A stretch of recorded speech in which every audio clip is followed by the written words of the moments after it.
आइए जानते हैं झारखंड के हर जिला हर क्षेत्र की छोटी से लेकर बड़ी खबरों को। उससे पहले चैनल पर नए जुड़े हैं तो चैनल को सब्सक्राइब करना ना भूले।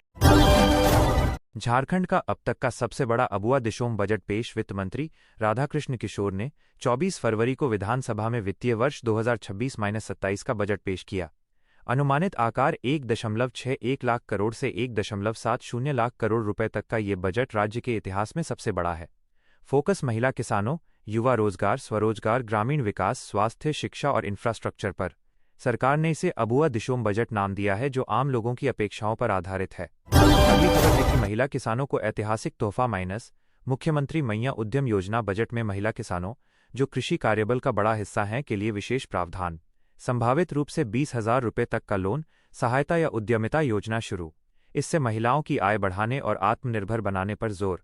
कृषि क्षेत्र में महिलाओं की भागीदारी बढ़ाने के लिए कई योजनाएं घोषित होने की उम्मीद। अगली खबर है कि बजट सत्र जारी, 19 मार्च तक चलेगा। बजट सत्र 18 फरवरी से शुरू हुआ। 24 फरवरी को मुख्य बजट पेश होने के बाद चर्चा, हंगामा और विपक्ष के सवाल जारी रहेंगे। कुल 17 कार्य दिवसों में नीतियां, योजनाएं और वित्तीय प्राथमिकताएं तय होंगी। पहले ही तीसरा सप्लीमेंट्री बजट 6,450 करोड़ पास हो चुका है। अगली खबर है कि नगर निकाय चुनाव 2026 मतदान संपन्न, 61.84% वोटिंग। 23 फरवरी को 48 शहरी निकायों, 9 नगर निगम, 20 नगर परिषद, 19 नगर पंचायत में मतदान हुआ। कुल 61.84% मतदान दर्ज, कुछ जगहों पर 73% तक। रांची में सबसे कम 43.35%, जबकि बहरवा, राजमहल, पाकुड़ आदि में 65-73%। कुल 43 लाख जोड़ मतदाता, 6,124 उम्मीदवार, 562 मेयर चेयरपर्सन के लिए। अगली खबर है कि मतगणना 27 फरवरी को माइनस नतीजे का इंतजार। मतदान शांतिपूर्ण रहा। बैलेट पेपर से वोटिंग। 27 फरवरी सुबह 8 बजे से मतगणना शुरू होगी। परिणामों से शहरी स्थानीय निकायों की नई सरकारें बनेगी। छिटपुट घटनाएं हुई, लेकिन कोई बड़ी हिंसा नहीं। अगली खबर है कि राष्ट्रपति द्रौपदी मुर्मू का 24-27 फरवरी तक झारखंड दौरा। राष्ट्रपति 24 फरवरी से महाराष्ट्र, झारखंड और राजस्थान का दौरा कर रही हैं। 26 फरवरी को जमशेदपुर में श्री जगन्नाथ मंदिर का भूमि पूजन करेंगी। Shri Jagannath spiritual and cultural charitable centre trust द्वारा यह परियोजना सांस्कृतिक महत्व की है। अगली खबर है कि मौसम अपडेट, हल्की बारिश और मेघ गर्जन। 23-24 फरवरी को कई जिलों रांची, धनबाद, बोकारो, सिंहभूम आदि में हल्की बारिश और गरज के साथ बौछारें। मौसम विभाग ने येलो अलर्ट जारी किया। तापमान में गिरावट जारी। अगली खबर है कि जेएससी इंटर परीक्षा में बदलाव। चुनाव के कारण 23 फरवरी की हिंदी परीक्षा 24 फरवरी को शिफ्ट हुई। छात्रों को सूचित किया गया। अगली खबर है कि आर्थिक सर्वेक्षण, जीएसडीपी में तेज विकास। राज्य की अर्थव्यवस्था मजबूत। जीएसडीपी 6 लाख करोड़ के करीब पहुंचा। 2026-27 में 5.96% विकास दर अनुमानित। प्रति व्यक्ति आय 1 लाख रुपए पार। सेवा क्षेत्र का योगदान 45% जोड़। अगली खबर है कि युवाओं पर बजट फोकस माइनस रोजगार और स्किल डेवलपमेंट। युवा उम्मीदें बजट पर टिकी। स्टार्टअप, स्किल ट्रेनिंग, स्वरोजगार योजनाओं में बढ़ोतरी की संभावना। मैया योजना के तहत महिलाओं के साथ युवाओं को भी लाभ। अगली खबर है कि उच्च मतदान वाले क्षेत्र बहरवा 73.58%, राजमहल 67.85%, सिमडेगा 67.83%, पाकुड़ 66.30% आदि में सबसे ज्यादा वोटिंग। रांची और धनबाद में अपेक्षाकृत कम। अगली खबर है कि विधानसभा में सप्लीमेंट्री बजट पास। 2025-26 के लिए 6,450 करोड़ का तीसरा अनुपूरक बजट पहले ही पारित। ग्रामीण विकास और बुनियादी ढांचे पर जोर। अगली खबर है कि राष्ट्रीय चुनाव आयोग की बैठक। 24 फरवरी को नई दिल्ली में ईसीआई और राज्य निर्वाचन आयुक्तों की राष्ट्रीय गोलमेज बैठक।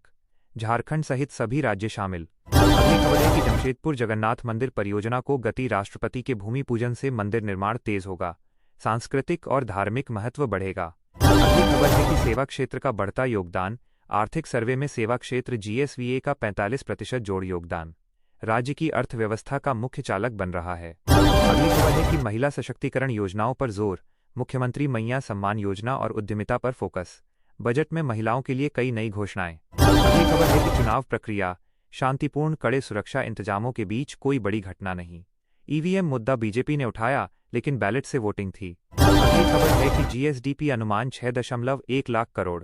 2026-27 में राज्य का सकल घरेलू उत्पाद 6.1 लाख करोड़ के आसपास पहुंचने का अनुमान। अगली खबर है कि राजनीतिक हलचल और हंगामा। बजट पेश होने के बाद सत्ता विपक्ष के बीच तीखी बहस। विपक्ष सरकार पर सवाल उठा रहा है। खबर है कि झारखंड में एयर एम्बुलेंस क्रैश, 7 लोगों की मौत। झारखंड के चतरा जिले में रांची से दिल्ली जा रही एयर एम्बुलेंस रेडबर्ड एयरवेज की बीचक्राफ्ट दुर्घटनाग्रस्त हो गई। विमान शाम 7:11 बजे रांची एयरपोर्ट से उड़ा था और सिमरिया के पास जंगल में क्रैश हो गया। बोर्ड पर 7 लोग थे। मरीज 41 वर्षीय संजय कुमार, 65% जलन से पीड़ित, डॉक्टर, पैरामेडिक, 2 क्रू मेंबर और अन्य, सभी की मौत हो गई। डीजीसीए ने जांच शुरू की। मौसम खराब होने और पायलट द्वारा डायवर्जन रिक्वेस्ट के बाद संपर्क टूट गया था। रेडबर्ड की पिछली कुछ घटनाओं पर भी सवाल उठ रहे हैं। स्थानीय प्रशासन ने बचाव कार्य किया, सभी शव बरामद हो गए। यह घटना एयर एम्बुलेंस सेवाओं की सुरक्षा पर बहस छेड़ रही है। अगली खबर है कि पीएम मोदी की इजरायल यात्रा पर संसदीय समिति की चिंता। प्रधानमंत्री नरेंद्र मोदी 25 फरवरी से इजरायल की 2 दिवसीय यात्रा पर जा रहे हैं। 9 साल बाद पहली यात्रा। वे क्नेसेट में संबोधन देंगे, इनोवेशन इवेंट में हिस्सा लेंगे और याद वशेम होलोकॉस्ट मेमोरियल जाएंगे। नेतन्याहू के साथ बैठक होगी। संसद की एक्सटर्नल अफेयर्स कमेटी ने क्षेत्रीय तनाव, गाजा संघर्ष, यूएस सैन्य गतिविधि के बीच समय पर सवाल उठाए। भारत इजरायल रिश्ते रक्षा, तकनीक और व्यापार में मजबूत हो रहे हैं, लेकिन फिलिस्तीन समर्थक विरोध भी हो रहा है। यात्रा से रणनीतिक साझेदारी और गहराई आने की उम्मीद है। अगली खबर है कि ईरान से भारतीय नागरिकों को तत्काल निकलने की सलाह।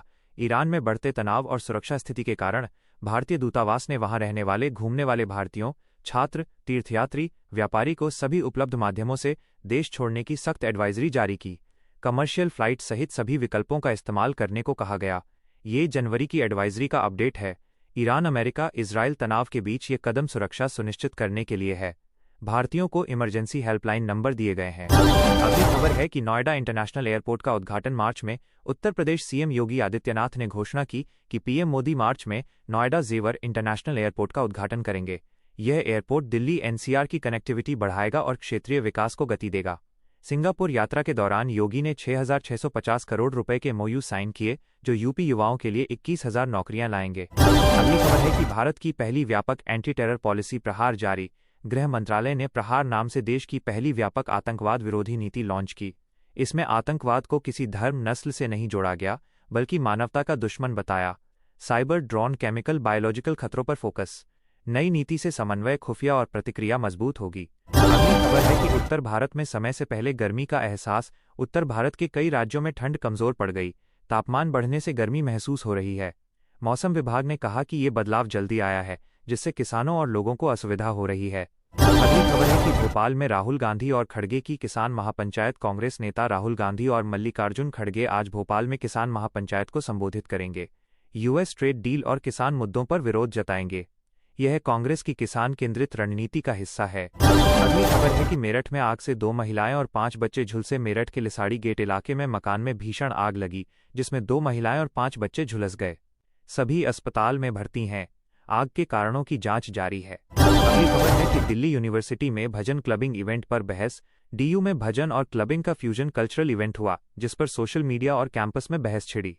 कुछ इसे क्रिएटिव मान रहे हैं, तो कुछ पारंपरिक मूल्यों के खिलाफ। अगली खबर है कि आंध्र प्रदेश में दूध मिलावट से बीमारियां। 2 मौतें। राजमुंद्री में संदिग्ध मिलावटी दूध पीने से 2 लोगों की मौत, कई अस्पताल में भर्ती। जांच में मिलावट की पुष्टि हुई। जगन मोहन रेड्डी ने कार्रवाई की मांग की। स्वास्थ्य विभाग अलर्ट पर है। अगली खबर है कि भारतीय शेयर बाजार की स्थिति। सेंसेक्स और निफ्टी। आज 24 फरवरी 2026 को भारतीय शेयर बाजार में भारी गिरावट देखी जा रही है। बीएसई सेंसेक्स 700-800 अंकों की गिरावट के साथ 82,500-82,600 के स्तर पर ट्रेड कर रहा है। पिछले बंद 83,294 से नीचे। एनएसई निफ्टी 50 भी 200-250 अंकों की गिरावट के साथ 25,500 के नीचे आ गया है। पिछले बंद 25,713 से। आईटी सेक्टर में सबसे ज्यादा बिकवाली है, जहां निफ्टी आईटी इंडेक्स 2.5-3% तक गिरा। ऑटो, मीडिया और कुछ अन्य सेक्टर्स भी दबाव में हैं। ग्लोबल क्यूज जैसे अमेरिकी बाजार की कमजोरी, ट्रंप की टैरिफ पॉलिसी और जियोपॉलिटिकल टेंशन, यूएस ईरान का असर दिख रहा है। फरवरी एफ&ओ एक्सपायरी का दिन होने से वॉलेटिलिटी ज्यादा है। निवेशक सतर्क हैं, लेकिन लॉन्ग टर्म में इकोनॉमी मजबूत बनी हुई है। अगली खबर है कि सोना और चांदी के भाव। आज 24 फरवरी 2026 को सोना और चांदी में गिरावट आई है। एमसीएक्स पर सोना अप्रैल 2026 कॉन्ट्रैक्ट 1,000-1,200 रुपये की गिरावट के साथ 1,60,000-1,60,600 प्रति 10 ग्राम के आसपास ट्रेड कर रहा है, पिछले दिनों से नीचे। 24 कैरेट सोना शहरों में 1,60,000-1,62,000 के बीच, 22 कैरेट 1,47,000-1,49,000 के आसपास। चांदी प्रति किलो 2,63,000 - 2,65,000 के स्तर पर 1,000 - 1,400 रुपये नीचे। ग्लोबल मार्केट में सोना $5,150 - 5,190 प्रति औंस और चांदी $85 - 87 पर गिरावट के साथ है। कारण डॉलर मजबूत होना, प्रॉफिट बुकिंग और टैरिफ अनिश्चितता। शादी सीजन में मांग थी, लेकिन अब खरीदारों को राहत मिल रही है। लॉन्ग टर्म में सोना सुरक्षित निवेश माना जाता है।